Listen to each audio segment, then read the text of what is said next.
Okay, so I wanted to show you guys what it looks like briefly. I just created these 3 channels, and I'm just going to click meet now, but I would recommend scheduling it ahead of time just because it gives you more options. And once it joins, I'm going to mute my microphone, share the file that I have on OneDrive, and then just make sure that the students themselves can move from slide to slide if necessary. And I'm going to then do that in all the other groups.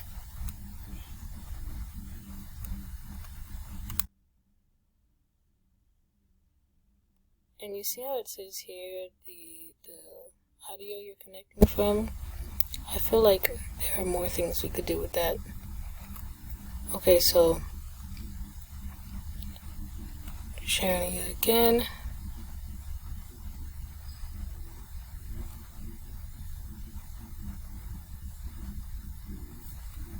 Then I'm going to go here, meet, join.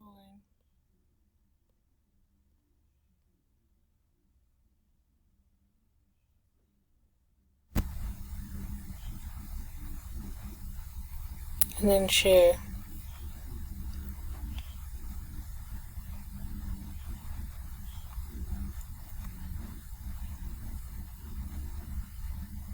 So now the good thing about this is you're sharing this presentation on every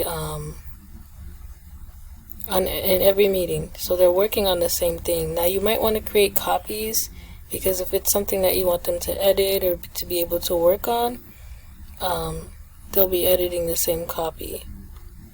So now I have all 3 groups open.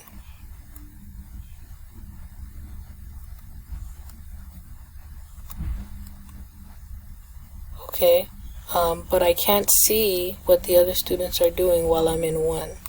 So if I want to be able to do that, right now this is meeting group C.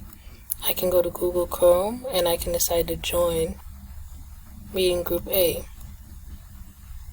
Okay, and I can just mute my microphone and unmute it when I need to, so that I can hear what they're saying.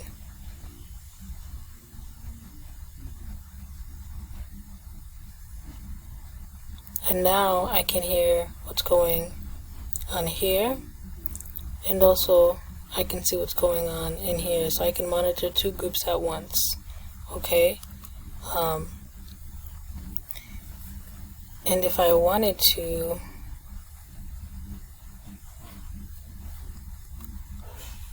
let's say I'm hearing both sounds and it's kind of annoying, I just typed in sound settings, and I can put whichever volume I want down. So I can put the Teams volume down and then listen to the Microsoft one.